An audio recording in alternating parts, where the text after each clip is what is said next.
We are live and we about to thrive. What's up, man? What's up? What's up? What's up? How you feeling? You know, dude, I'm fucking ready to go. I'm ready to get this shit done. Yeah. I'm ready to get it over with. I'm ready for him to put me to sleep, cut me open, fix that shit, wake me up so we can start the recovery process. Tomorrow's the big day. Yeah. I don't think I'm ever going to flip anyone off with my left hand ever again. Why? Just because? It's been stuck like this. It's been stuck like this for borderline 6 months, dude. At this point, I'm over it. Mm-hmm. I'll never. if you're getting a fuck you, it's with the right hand. Oh, yeah, the left hand, that was a mistake. I don't do that no more. Okay, you never. What about the double? Like I like, the double. I was never a double. I'm too big, and that comes off as super aggressive. If you give the double, they're like, oh yeah. Yeah. Well, so me and my lady, we give the double each other all the time. Just I was like a little inside joke. Oh yeah. I think I told you why. Inside joke. It was like that was for a friend. Yeah. That was for a friend who could never lose weight. That was for a friend. He said I couldn't. You do it. I said I could do. So man, I think I'm excited for you. Not think. I for sure am excited for you. Yeah, it's a weird kind of transitional period for both of us. Yeah, definitely. But it's not easy. The transition for anything's not easy. Like in your guys' case, moving. In my case, fucking surgery. But it's necessary for growth. It is a lot of growing up to do, I guess. Yeah. And dude, I miss school lunches for real. Not the taste, just the lack of responsibility. You just show up. What was your favorite thing in the school lunch? What was your thing to eat? I'm not gonna lie, dude. I didn't eat school lunches. You was balling. Balling. Okay, I see how. I just waited till I got home. Really? Because I didn't like the food. I wasn't gonna wake up early enough to do it. So I just waited till I got home. Okay. See. Yeah, and then in high school we were pushing off campus. Okay. Yeah, no, I just definitely I had the free lunch. You know what that's like.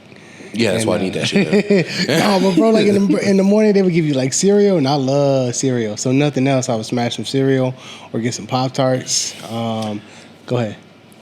There, like, don't get me wrong. There was things I would eat, but like, bro, my grandma can cook, bro. My grandma can cook.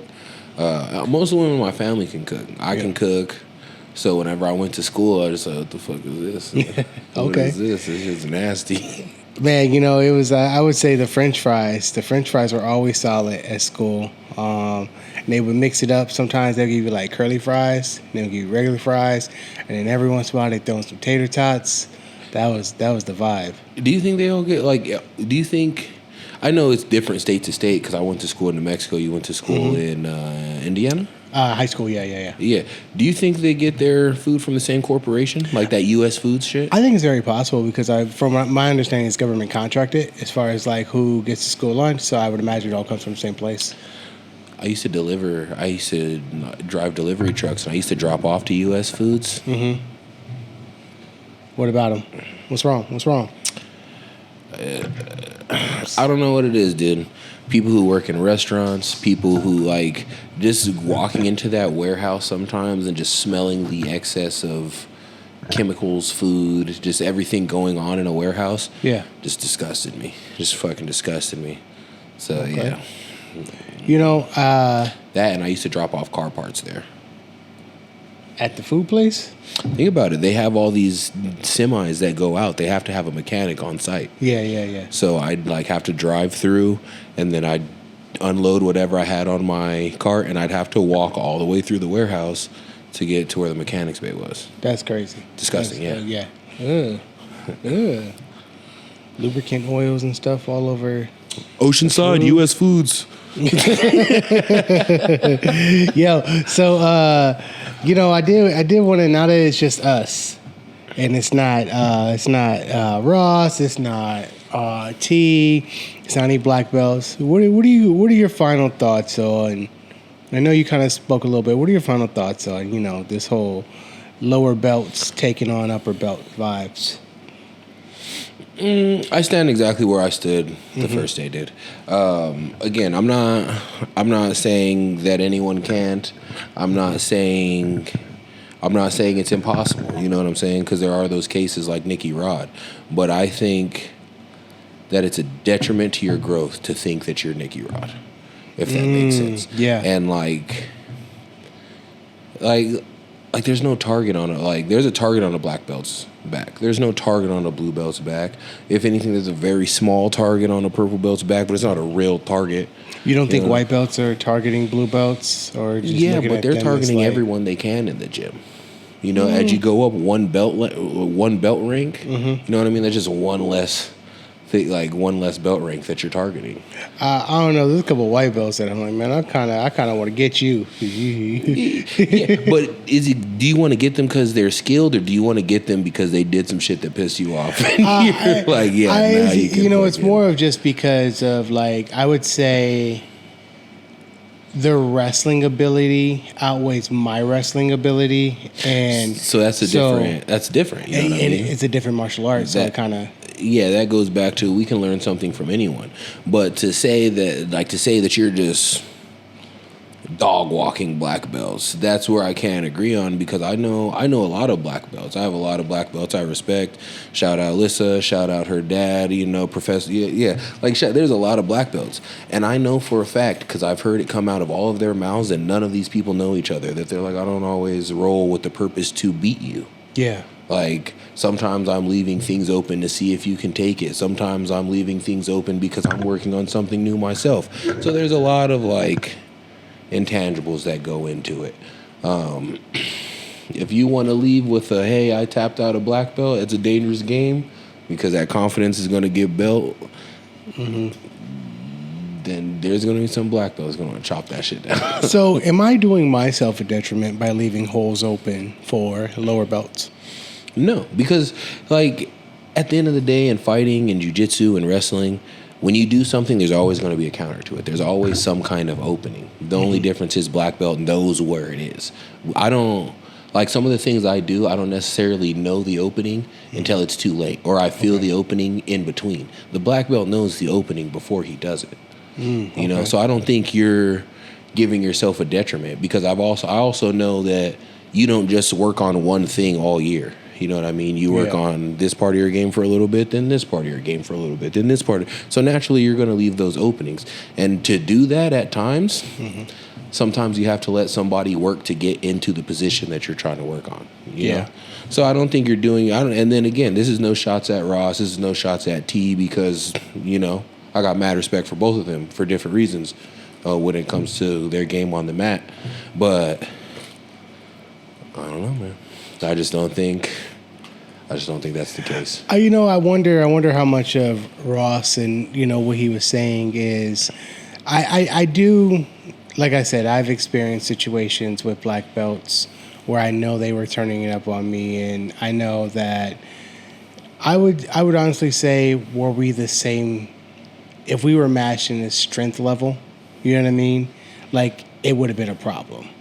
Or if we were matched in the, let's say, cardio and conditioning, because there are black belts in that aspect. They've just kind of just let themselves go as far as conditioning goes, or they're like, or maybe honestly they went in that moment like, all right, I've been pushing, but there's no reason for me to push anymore because I know I could beat him in any moment type deal, and not playing the game to win and allow me to just see what I could do. Maybe that was the case, and I've been in scenarios like that. Well, and then even then, like, so what especially you three, I know you're retired, but you're all competitors. Yeah. So as someone who's trying to help you get ready for a tournament, whether I'm playing the chess game to win or not, it's a detriment. It's a detriment for you it's a detriment to your game if I'm not giving you tournament style looks. Okay. If I'm not pushing you to kind of catch that pace coming up to a tournament, which Ross always is coming up to a tournament, same with T, I'm not doing you any favors. And again, we're a team. Where it's everyone under this school, everyone under this affiliation, we all have the same goal in mind, and that's to walk away with the team medal. Individual medals are cool, but as a team, that's how we get it done. Which it sucks just because, like, some schools may not ever get a team medal just because they're just not big enough, or newer schools may not get it, or whatever the case is, I'll be real, man. Like, the size of the school, I'll never say the size of the school matters, bro.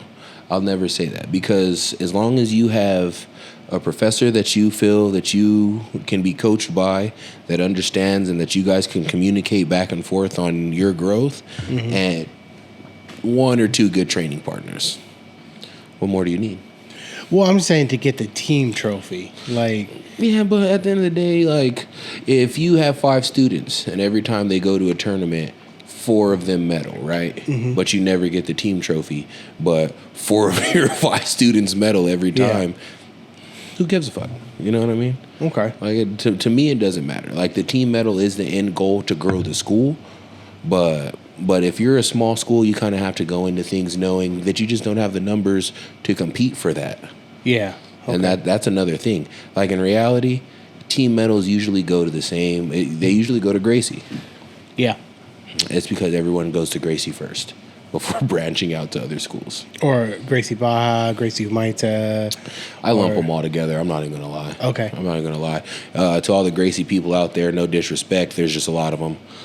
No disrespect. I think it's easy to separate Baja from it's yellow and red. Like it's like Crips and Bloods. I guess, but do they have beef like that? I'm not too nuanced. I don't know if they really have beef. I don't know if there's any real beef in jiu-jitsu outside of personal things where one person feels slighted in some way, or you're not falling in line with the cult mentality of a smaller school or something like that. Like, you know what I mean? So here's what I shout out to Gracie San Diego, and whenever my family back home ran Gracie. And real quick, bigger schools can be culty too. I don't even want to just say smaller schools. Well, I'm not even saying like I went to a lot of Gracie schools, dude. Like whenever I first started jiu-jitsu, I only knew like, okay, I'm gonna go looking for jiu-jitsu. I only knew Gracie, Yeah. Other than my family's affiliation, who no longer is Gracie affiliated anymore, I found Gracie San Diego, and those are really the only 2 places that I felt comfortable being at. I didn't like Gracie Vegas. I didn't like I just didn't like it, Yeah. I won't really get in. Like I just felt like I couldn't beat me, Yeah.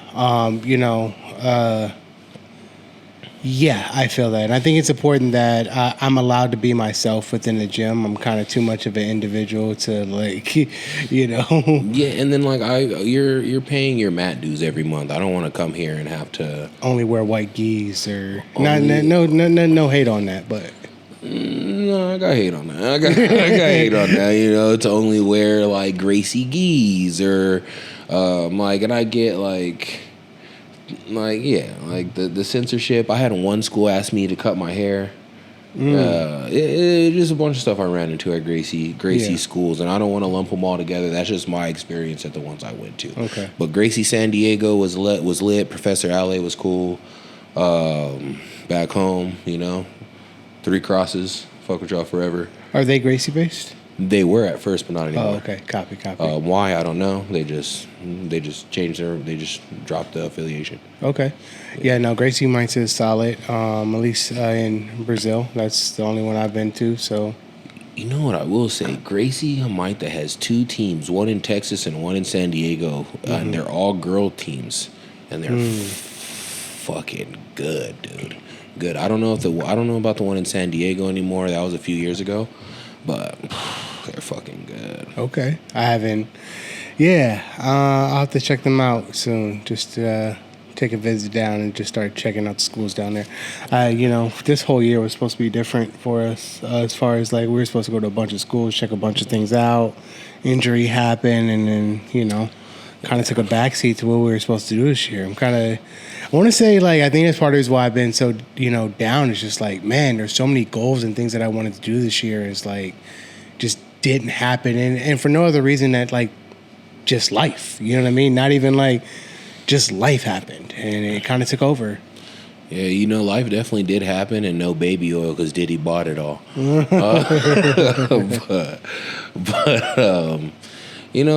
I still think overall we had our platform was cool, man. I got to meet a lot of people that I probably wouldn't have met because I don't train on that side of the county. I probably would have never came across Ross because you know me, I go into gyms and I don't talk. Yeah, yeah. You know, so it's been, the podcast has been fun for me just because it got me in contact with people I haven't trained with in a long time. Got to meet some new people. Got to steal some stuff from some people that probably don't even know I stole stuff from them. Wait, are you not cursing now?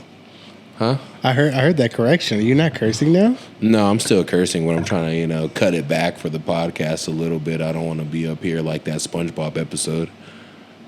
SpongeBob episode. You don't remember the episode of SpongeBob where they're like cursing and they have like little squeals to like bleep it out, and then Mrs. Puff comes up and grounds them or whatever and makes them clean the... I had no idea. I wasn't really into SpongeBob like that. Man. I saw a thing on the internet. I don't know how true it is. They said people who watch SpongeBob lose brain cells or something like that. I would have been a smart motherfucker because I watch that shit every day. No, lose them. No, I know. You would have been a smart... I would have been a smart guy, man. Yeah, SpongeBob was always like, okay, this is pointless. I can't really vibe with this for some reason. You know what it is, dude? What? I'm an only child. So the way I chop it up... My aunt was Squidward, and I had so much fun annoying the shit out of her every day because she's only like 5 or 6 years older than me. Mm-hmm. So it just got to a point where I was like, you know, it'd be funny. It'd be funny is just to wake up and harass her all day. Dude, I remember one time for her birthday party, my mom was like, yeah, just help. Mm-hmm. And I was trying to play my game. I didn't care about no one there. I was still young, so in my head, girls still had cooties. And I remember someone pranked SpongeBob doing something, and it gave me the idea, I'm going to put salt in the Kool-Aid. And they asked me to make Kool-Aid like 4 times. And then after that, like whenever I was like, oh, they're drinking too much Kool-Aid, I salted the shit out of that Kool-Id. You put salt in the Kool-Aid? That's a travesty, bro. You don't mess up Kool-Aid like that. I thought it was funny. No one else at the party thought it was funny. I mean, I think like if I was the one playing the prank, it's something like... And I was like 9, dude. Okay, 9 years old. Like 9. I get a little bit. It's just something about like a good prank. Like I see these pranks all the time. I would never do this to my lady because I feel like it's so savage.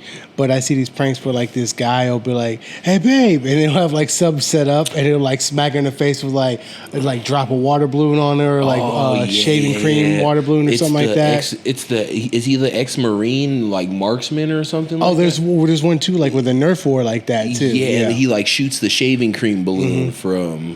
Yeah. That guy's fucking hilarious. I would do that shit. My lady. I would do that shit. Start walking through doors cautiously. I'm about to be home for 3-4 months. I'm gonna be bored. Yeah, there's something about like, I like annoying people, but I just can't bring myself to do like trip you or like anything that's gonna cause any physical harm, or if you got to clean up a mess. Because if there's a mess to clean up, I do kind of feel responsible to clean up that mess if it was made in the gist of my prank. But I don't want to clean up the mess, so it's kind of like... I'll clean up the mess. It's worth it for you? I'll clean up the mess, and I'm never going to do anything to harm anyone, but like a shaving cream balloon or something like that, yeah, I'll clean up the mess. Okay. Yeah. Yeah, twice over. Oh, man. Oh, you know what? There was something, speaking of cleaning up mess, right? Oftentimes, we were talking about competition, and oftentimes we make mistakes in competition. What are some of the mistakes that you feel that you could have kept from making that maybe hindered your success in a comp?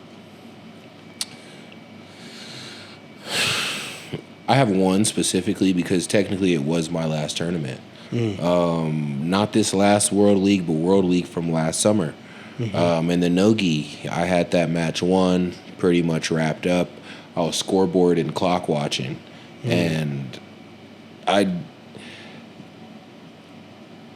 pretty much, cause no shade to the dude who beat me. He fucking beat me. He got it off of a submission, I just think my attention was just divided. You know what I mean? And I got to a point because I did the gi tournament first, and then I did no gi. So I was already kind of gassed. So I was like clock watching. And whether I'm tired or not, that's a terrible fucking habit to have because in the rules of engagement, in the rules of fighting, your attention should be on the person that you're going against, not the clock, not the points, not the score. You should listen to your coach and be full attention here. And me breaking my attention was costly, you know. In the time it took for me to look up, see the score, check with my coach at the time, you know, our scramble turned into a footlock. You don't think it's that, because like, and I'm asking this from my perspective, like, you don't think it's advantageous to clock watch just to know how much time you have left, especially if, like, let's just say you're down and you need to figure out how many points you need to calculate in your head how many points you need to get back up to win it. In my opinion, a good corner man and a good coach should tell you that. Okay. You know what I mean? I've had a coach, he used to piss me off, and he'd say the wrong time. He'd be like 45 seconds left, and there's a minute and 10 seconds. Yeah. Or something like that. But a good coach, and he's gonna let you know where you need to be. And then after being in jiu-jitsu for so long, I think you know when you're up on points or down on points throughout the match. But I think your focus should be on winning on any way possible, as long as, you know, your focus should be on finishing this dude, not like clock watching. And that's just my opinion. I think I kind of have to disagree with you on that a little bit. Just because, I gave, like, so when I go in a tournament, I never want to win by points. I want to go in to finish someone. That's just who I am in my mentality. Because at the end of the day, I'm looking at this is the closest I'm going to get to training in a real world scenario, and I need to be able to finish whatever assailant or opponent that comes at my way if this was a real life scenario. But also in the effort to get a gold medal, I think it is important if you are, I think we talked about compartmentalized sport jiu-jitsu and self-defense jiu-jitsu. I think it is important when you think, speaking of jiu-jitsu and the sport factor, to look at the clock, to know where you're at. Because, you're, like, I'll say for me, for example, my coach may say, you're down 7 points, but if I don't physically see it, I may not register, oh, shoot, I need to pass a guard, I need to get to mount, you know what I mean? All in one motion. I may just be like, I'm down 7 points. Oh, crap. Like, you know what I mean? But if I physically see it, it's like, okay, wait, now I can draw up a plan myself on where am I in this bad position and how do I get there in the next X amount of time. No, I get you. I don't know, because for me, it's different. Like, I'm still trying to finish, but I'm not the greatest multitasker. And when my attention starts fading, it starts fading. You know what I mean? Okay. And that's why I prefer my coach to just be like, time, like, tell me the time, tell me the points, and not to really worry about the screen. Because, and then even then, like, some of the worst fucking hits I took in football were when I was, like, looking at the scoreboard.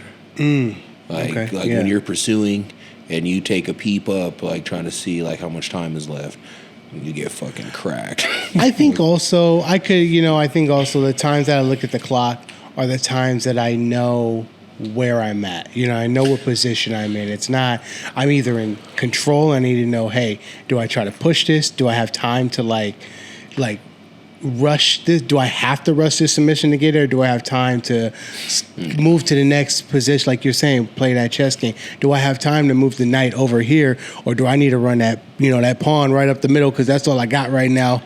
You know what I'm saying? Yeah, no, I definitely get you. And part of it for me, it could come from my lack of competition. I have a competitive background, but when it comes to jiu-jitsu, I have a feel for jiu-jitsu, but a tournament feel and a feel for jiu-jitsu is different. You know what I mean? So whereas like in class, I may coast at some points. In tournaments, for me, there's always a fucking huge adrenaline dump because I don't compete enough to get rid of that anxiety leading up. Copy. So, and then that's another reason that I kind of rely on my coach to tell me those things, just because it's just another added stress. Like all the time, the points, so I just kind of I need to focus on me. So you still get adrenaline dumps? Yeah, man. I've only, I haven't had that many jiu-jitsu tournaments in completion. So I think I had 2 comp nets. I had one in Arizona. I had high rollers, I had World League, and then there's like I think there's like 2 other Naga ones that I did. Okay. Back when I was a white belt. But those are all the tournaments I've ever done, bro. That's it. That is it. And then they're like super spaced out in my time training. Yeah, I don't look. I think I've only had adrenaline dump my first tournament, and maybe that's just because I've always focused on, ever since that first one, I felt I was like gassed and tired. About 3 weeks out, I extra focus on cardio and pushing my machine as much as I can. So it's like if you dump that adrenaline, you know how to recover and come back. Maybe that's why I feel like I don't have them. I feel like there was one tournament I did get an adrenaline dump recently, but I was able to control it, if that makes sense. Yeah. No, it's so weird because I know in other sports I played in the past, I was cool, calm, and collected, but jiu-jitsu has just never been like that for me. Okay. I think because like if we're being real, bro, football's not a fight. Like, there's physical aspects to it, but there's no one intentionally trying to hurt you, minus a few asshole outliers, you know? Yeah. Same thing with basketball. It's not even really that physical of a game. In jiu-jitsu, they're called submissions. Like, you have to tap. So I think there's just like an added, like anxiousness, I guess, for me. And like, don't get me wrong, I've performed well in most tournaments that I've been in. But with jiu-jitsu, even at new schools where I don't know the people, bro, I get that like anxiousness just because I don't know them. Yeah. You know? I mean, I definitely get an anxiousness. Don't mistake this for saying I don't get anxious in competition. I think I just know how to deal with it better than I did when I first started. Yeah. And that anxiousness you talk about in new schools, the first time I roll with someone that maybe looks scary, I get a little anxiousness, and I have to go deep in that well and just go, been here before, you know what it's like, just play your game. Do jiu-jitsu. I always think back to like the second episode. What episode was Ross's first episode? I think that was the second episode, yeah. The second episode, whenever we're just sitting there, and everyone was like, I was afraid of you. No, I was afraid of you, but I was afraid of you. And it's just funny because it doesn't go away. It's that fear. And I wouldn't even say fear. It's just that anxiousness of your body knowing, or you yourself knowing that, like, some shit can happen. Like whether he wants it to or not, what we're doing, some shit can really happen to me. Yeah. And I really think that's what it is, dude. Okay. I really think that's what it is. But as I learned this year, shit can happen to you going to work. Shit can happen to you walking down the street. Yeah. Shit just happens. You're right about that. You mentioned earlier about a black belt having a responsibility to give you that competition look, right? So I don't think just a black belt. I think if you go to your school and you're like, hey, I'm competing, I feel like everybody has that responsibility to within like a practicing environment give you the intensity of a tournament, or else they're doing you a disservice. So what other responsibilities do you think, and we can go level belt by belt, or we can jump around however you want, what other responsibilities do you think that belts have, like, as a white belt, as a blue belt, as a purple belt, to you or your training partners? So the way I look at it, because at the end of the day, we all know I wanna eventually open up my school, teach. The same way my D-line coach was there for me when I didn't have a dad, I want to be able to pass forward through football, through jiu-jitsu. Yeah. But I think black belts have the responsibility to teach, and then at the end of the day, no one really has any real responsibility to each other. You just built that camaraderie, and going to jiu-jitsu, you just start to care about people, care about people that you see every day, people who you see kids come in and then they start training. So naturally, the only responsibility you gain is, hey, that's my friend. That's my friend, and that's kind of how I treat everyone that I come into contact with in jiu-jitsu. I don't treat them any differently than I would treat my friend, just because in my head, if I can do something about it to protect my friend, it is my responsibility. Yeah. If I can do something to teach my friend, it is my responsibility. And like as a community, I feel like every school has a responsibility within, like, to each other, to keep it as what it is, a safe place for us to go to blow off steam, to keep drama out of our lives, and that's really the only responsibility I think everyone has to each other. And like to a certain degree, try and keep each other safe, but just to keep it a safe space, because everybody in jiu-jitsu says the same thing. I come here to blow off steam. I come here to get to better myself. I come here, like they're all kind of lined up with the same goal, and I think that just keeps people honest. Okay. That's interesting. That's an interesting thought. I'm wondering, as you were saying that, I was just thinking about like just responsibilities to get better as a practitioner. I think that's something I need to put on everyone, right? Yeah, well, so the thing is, bro, I've said it here. If you ask me something, I'll teach you. I'll teach you or tell you what I know, because again, I don't know everything. But if I try and teach you something or I try and tell you something and you blow me off, I'll never do it again. Yeah. Just because obviously you don't want me to, and it's not my job. You didn't pay for me to teach you. You paid for the professor to teach you. Yeah, that's fine. I understand that. But at the end of the day, I don't have a responsibility to that person. But me and you, as friends, you know what I mean? If you ask, I feel like, yeah, it is my responsibility because you're my homie, dude. I'm not gonna just have the answer to some shit and not tell you, because for no real reason, in all honesty. Yeah. We're not in the same weight class. We go to the same school. Like, there's no reason I shouldn't, you know? Yeah. Yeah. And that's just how I see it. I think the only person in there that has a responsibility to the students is the owner of the establishment, and then even then, it's to teach you. And that's it. Everything else, that shit just comes naturally, and I wouldn't even put it as a responsibility, just because I've never been to a gym where everyone's like, I fucking hate those guys over there. Never been to one. And then even then, I'm pretty sure if I ever come across one, it'll be a pretty uncomfortable place to be in. Yeah, because I'm pretty sure there's a beat down probably happening every day to that person in some fashion, or those guys or women. It's just fucking drama filled, bro. It's just drama filled. I had my little drama spats in jiu-jitsu early on. I'm okay. I'm good. I'm okay. Drama spats, like what? I've mentioned them, like dating girls in the gym. Oh, and yeah, stuff like yeah, that. yeah. Okay. Like, I'm over all that, dude. I'm over all that. Yeah.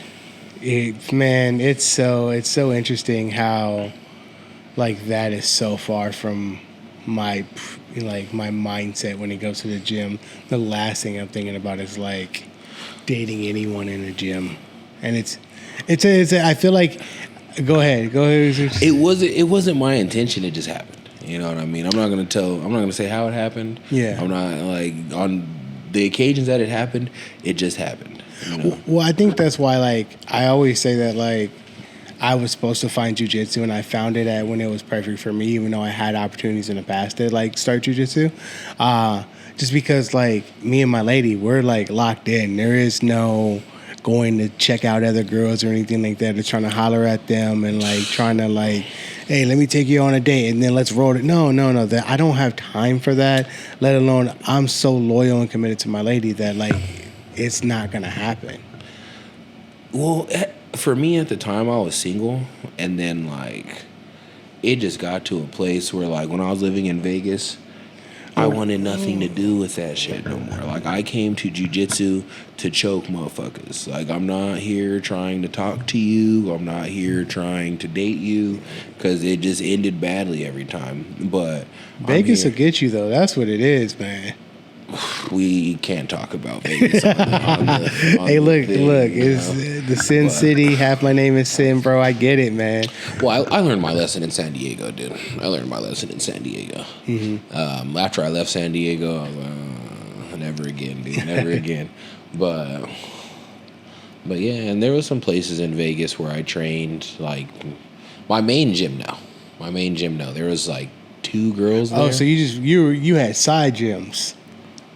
I wouldn't say I wouldn't say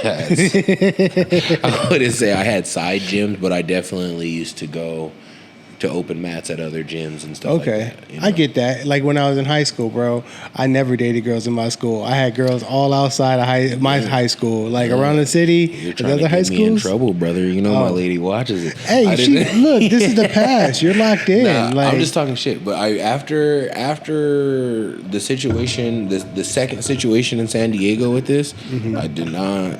Yeah. I did not, like, I had blinders on. Like, I couldn't, like, I know I trained with women in Vegas, could not tell you what they looked like, could not tell you their names.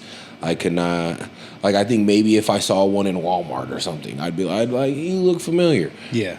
But I did not get close to them. I stopped shitting where I eat, bro. I didn't. And, like, if I so happen to meet a girl who trained, she trains at that school over there, not over here. Where do I train? Don't worry about where I train. On the other side of town.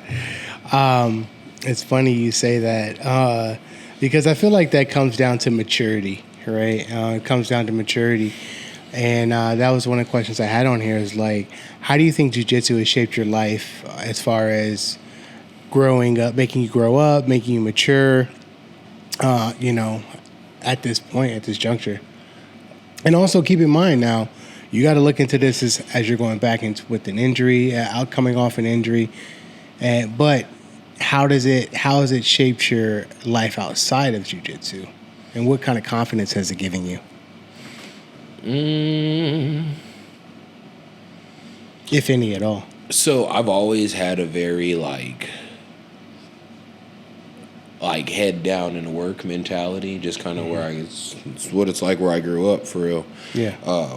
But with jiu-jitsu, I realized I started maturing a lot faster in jiu-jitsu because I was too tired to go out and party. I wasn't trying to. And then the first time that I let my finances get out of hand, and then I had to give up jiu-jitsu, that was the end of it. That's when I was like, nah, I got to get my shit together. I got to be able to train. I got to be able to.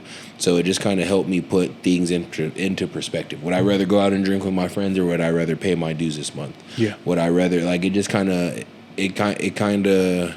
catapulted me into thinking about my priorities before thinking about fun.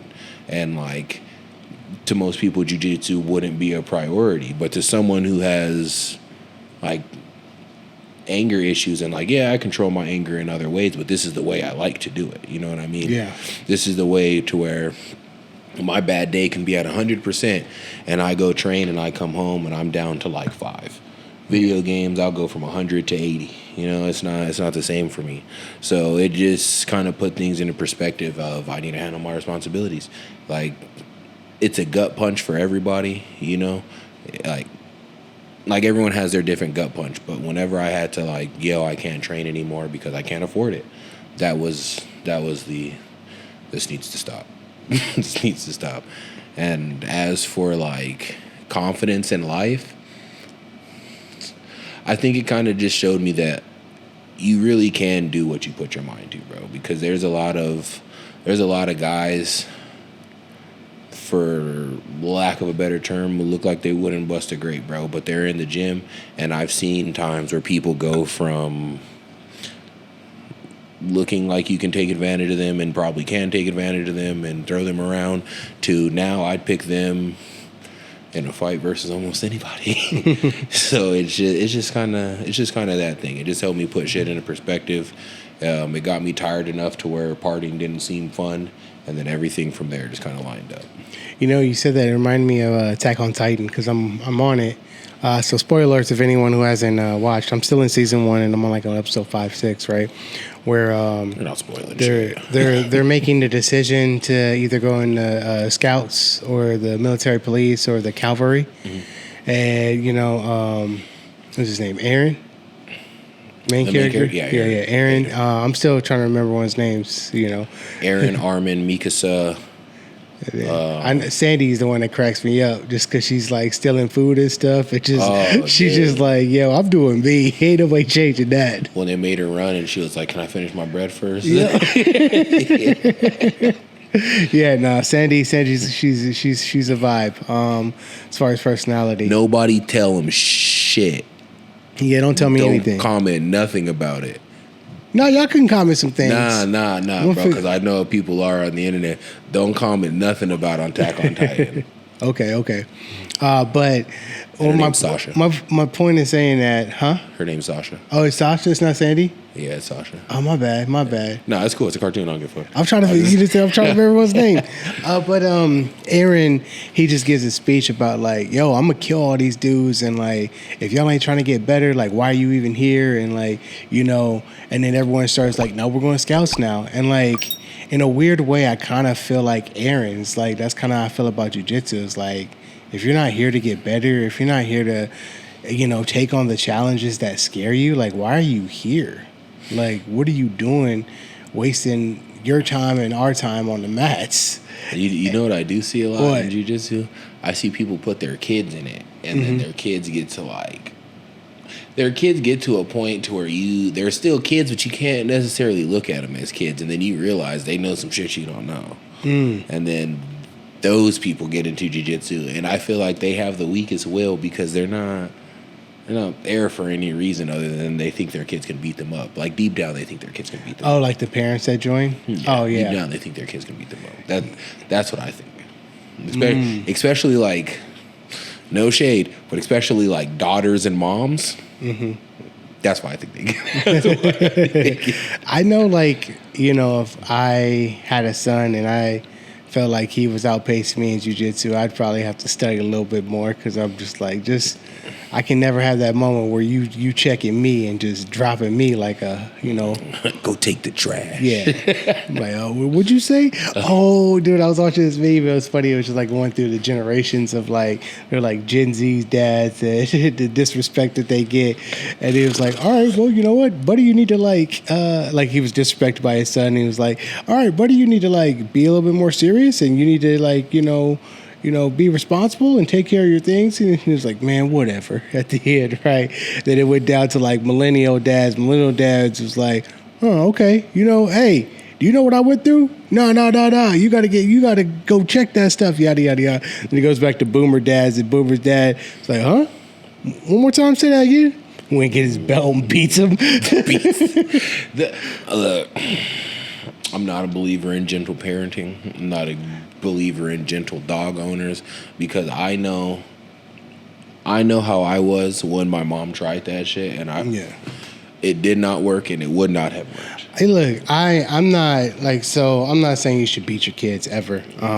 No. So, my bad. I'm not saying you should beat your kids, but there is a correct way to discipline your kids. Yeah. And taking shit away isn't enough. I think though, here's the thing. I do think taking it away and making them actually earn it back, or like, you know, set a standard for like, you have to work for this, right? I just don't pay the cell phone bill. All right, tell you what, you want a cell phone? Well, now you got to get a job. Like, you know, I used to pay for it. That was cool. But if you want your cell phone, now you got to get a job. And you know what? I don't want to have to do dishes anymore.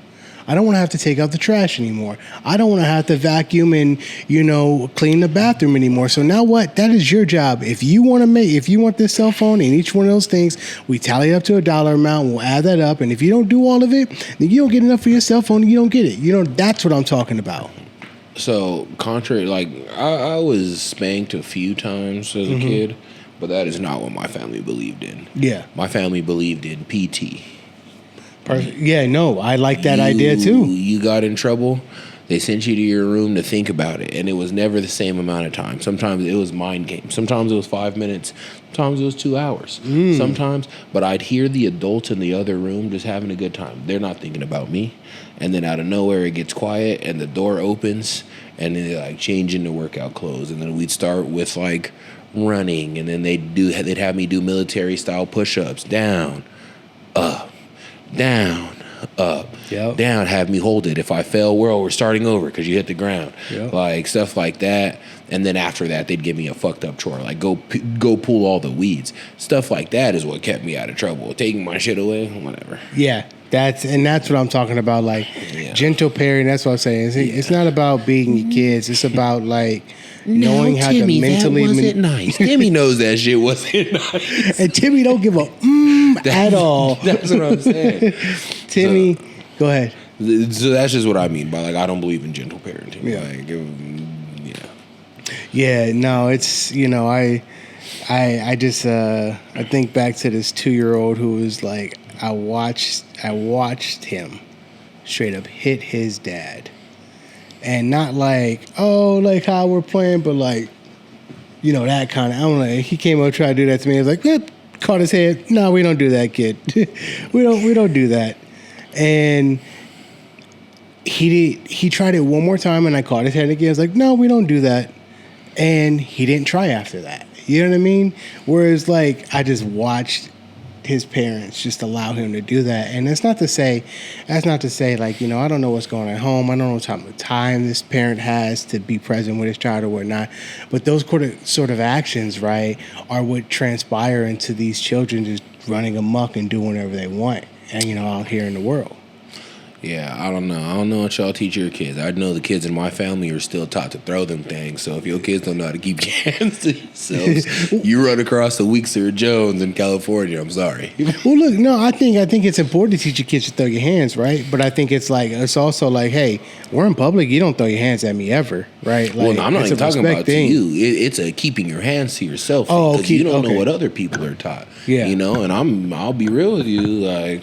In my family, we're taught you protect yourself first over everything.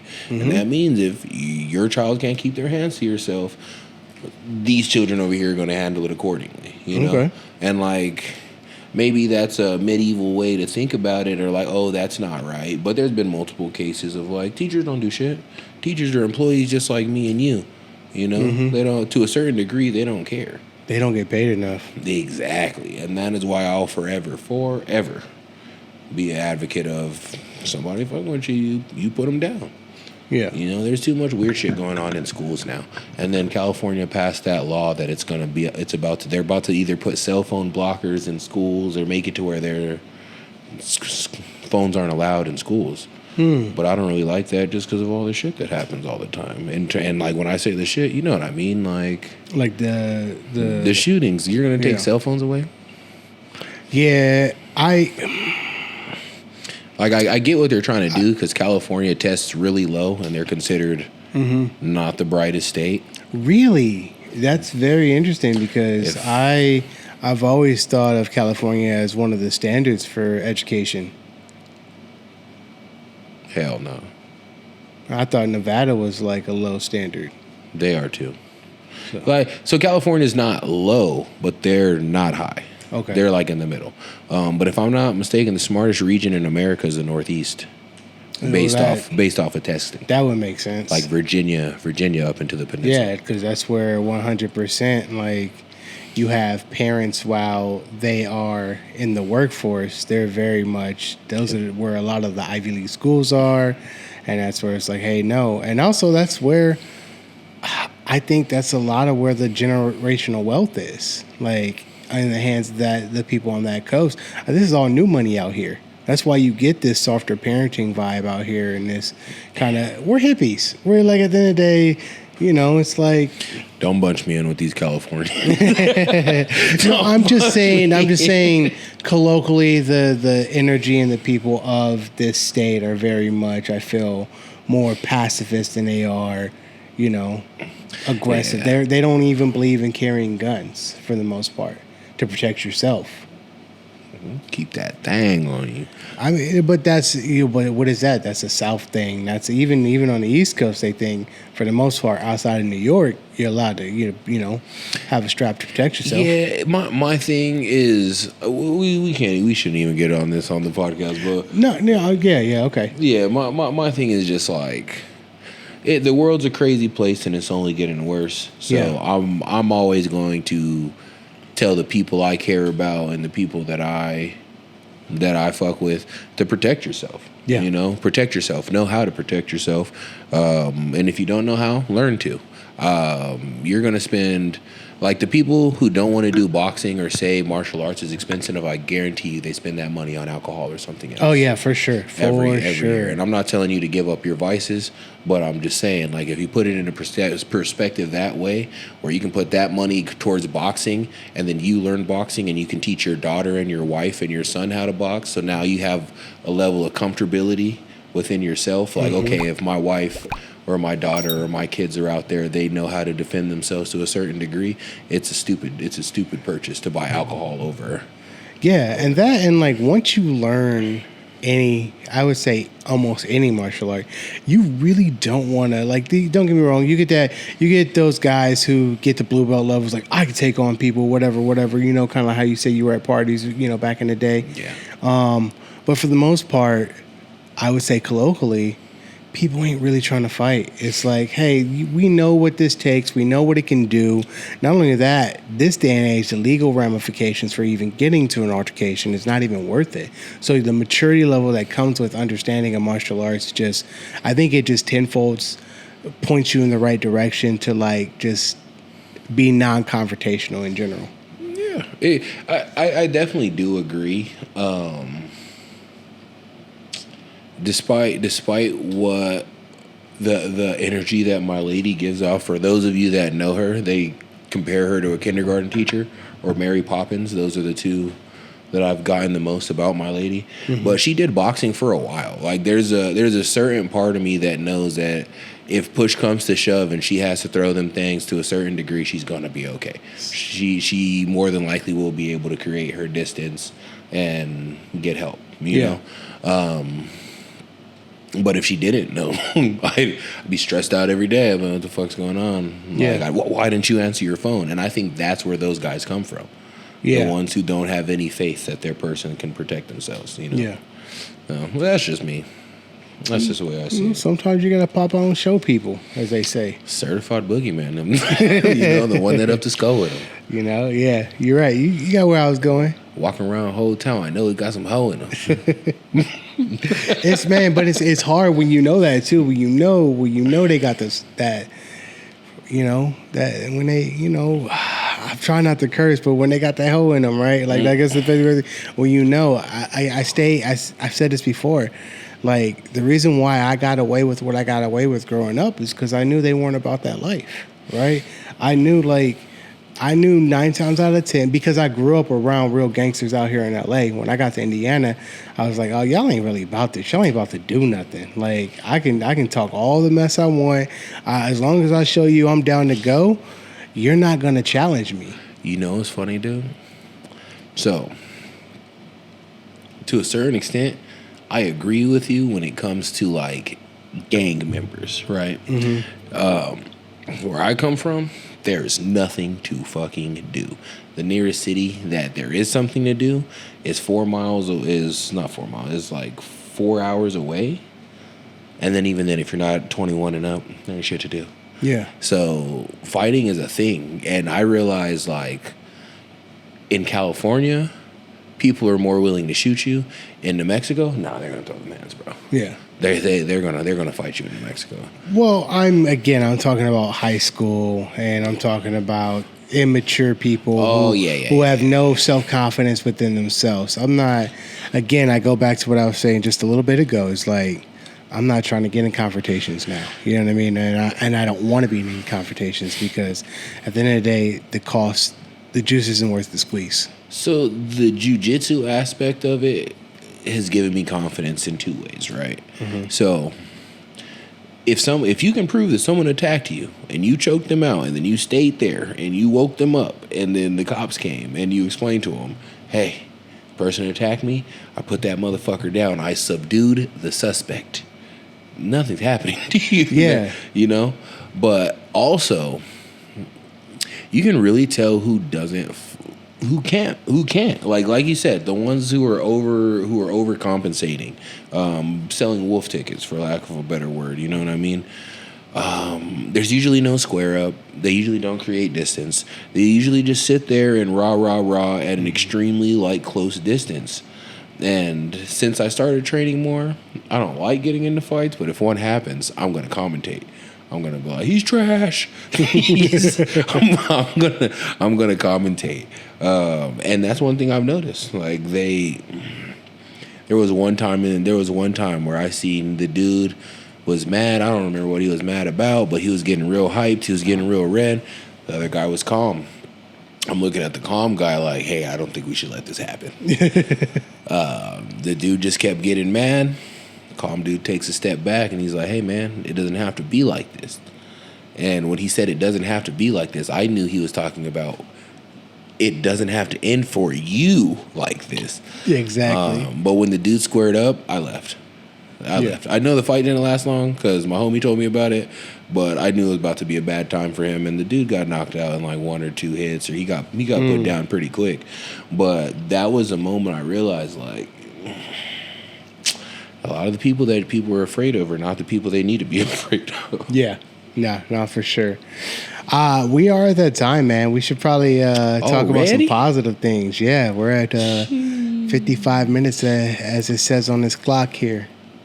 Bam. All right. Well, you want me to go first or you go first? Man, I got yelled at. You got to pass it. Hey, hold on. No. If you start, then it goes, circles back around, No, but where's your left hand? Where's your left hand? It's right here. And you got to pass it to the left hand. But like if your left hand went this way, then it would like come to my right hand. My left hand comes out this way. But you're like reach your left hand out. But you got to like, whatever. All right. So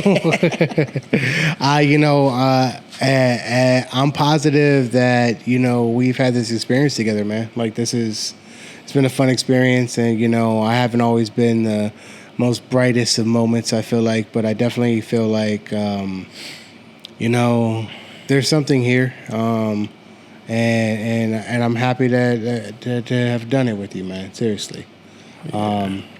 We got next year, and it's, we got another 52 episodes to bang out, and we're getting close here, and like, yeah, man. We'll see where we end up.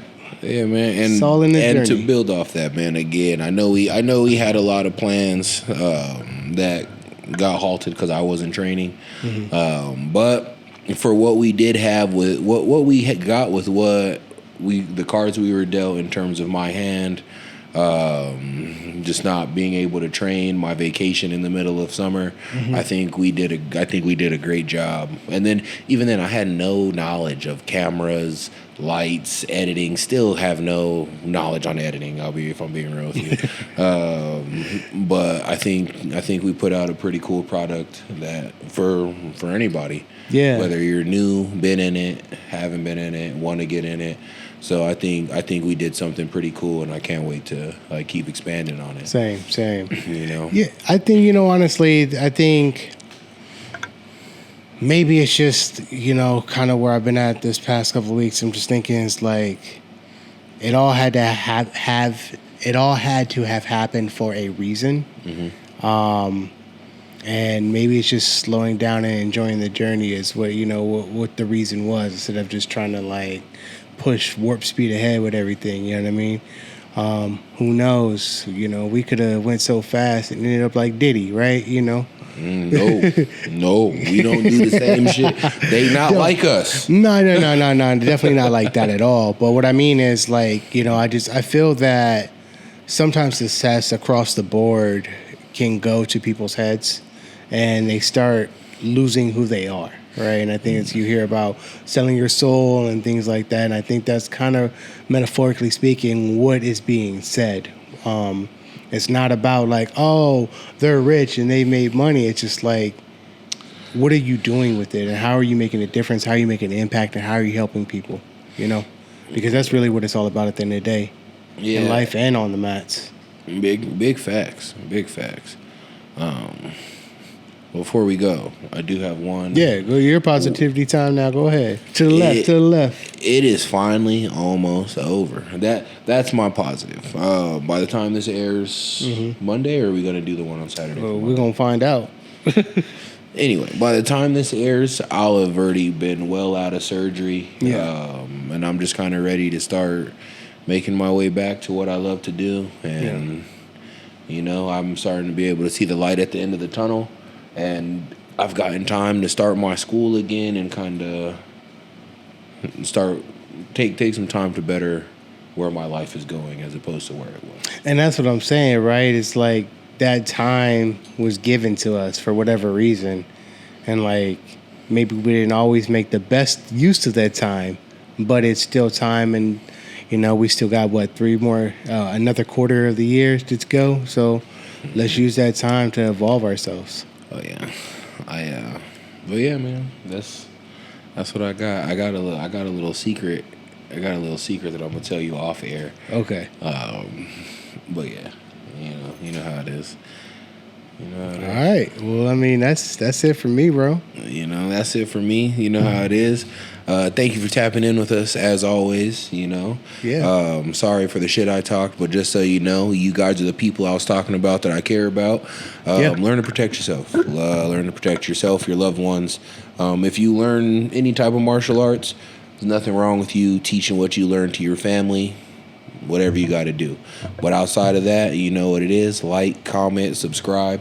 And if you want to smoke, make a reservation with Ross because he's uppity and he's out of the country right now. Also, I do want to I'm just joking, Ross. I do want to touch on what you just said. It's like, don't be afraid to take a shot. Don't be afraid to swing. And, don't be afraid to look at your situation like I'm in a bad position. The same way like in jiu-jitsu, it's like I'm in a bad position. Let's try to really get out of here. We tried this way before, it didn't work. Well, you know what, let's try it again and see if there was something I could pick up that I did wrong in that aspect. Or let's try another route. You did it this way, well, try it another way. Like, go after your dreams, go after your goals, and just shoot your shots. Is it this one? It's this one. This one? Yeah. I don't know if they can hear that, but I heard it. Nah, they will in post. Oh. Yeah. Okay. So, yeah. But yeah, man, that's really all it was. This year was eye opening for me. There were some points where I was super fucking mad, bro. Like your tournament in May, because I was supposed to compete in that. Yeah, I was super fucking mad. I was super fucking mad. I was mad too, man. I was mad too. Because I was hoping to ride out with you a little bit. I would have won. I know you would have. I was looking at the bracket. I would have won. That's how I feel about ibjjf worlds, man. But, everything happens for a reason. Yeah, in hindsight, hindsight's 2020. And we'll see y'all motherfuckers next year. I think my sight's 2020. So, I mean, like... No, I said hindsight. No, but I'm saying my sight's 2020. So, do I get high sight and forward sight in that case? Hey, well, with my bad eyesight, I'm going to tell you right now. No. Oh, man. Like, comment, subscribe. If you want to smoke, hit up T.